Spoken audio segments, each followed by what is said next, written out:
దోస్తులు అందరికీ నమస్తే. బాంబినతోని రోజు అయితే మొదలు పెట్టేసిన. మీ అందరికీ తెలిసింది అది ఏ పక్కకి సరిపోదని, అందుకే మసాలా దోశ తెప్పించుకొని దాన్ని కూడా కడుపులో వేసేసిన. అది తిన్నదాడే ఏదో వెళ్తే అనిపించింది, అందుకే బయటికి ఒక షుగర్ కేన్ జ్యూస్ తెప్పించుకొని గ్లాస్ నిండా కడుపులో పోసేసిన.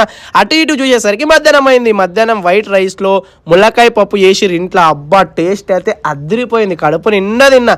ఇక అన్నం పప్పు కడుపులో పడ్డదాడే చల్లగా ఏదన్నా తాగాలనిపించింది, అందుకే క్యాంప తెచ్చుకున్న దాన్ని కూడా కడుపులో పోసేసిన. ఇక సాయంత్రం అయ్యేసరికి అటు ఇటు తిరగడానికి బయటికి వెళ్ళి ఒక 8 గప్చుప్లు, అదే దై గప్చుప్లు కడుపులో వేసేసిన. అది తింటే కూడా ఏ పక్కకి సరిపోలే, అందుకే పావు బాజీ చెప్పినా 50 రూపాయలు అంట ప్లేటు. సరేలే అని తీసుకున్న, కడుపులో అయితే వేసేసిన.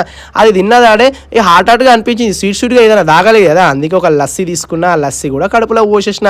ఇంటికి వచ్చేసరికి నైట్ అయ్యింది. మా వైఫ్ బీట్రూట్వి దోశలు వేసింది. 2 దోశలు వేయించుకున్నా, అవి తిన్నా. ఇంకా 2 వేయమంటే పిండి అయిపోయింది, వెయ్యను పో అన్నది. సరేలే అని ఇంట్లో పాలు ఉండే, ఆ పాలు గ్లాస్ నిండా తీసుకున్న, కడుపులో పోసేసి ఈ రోజు అయితే ఇలా గడిపేసిన.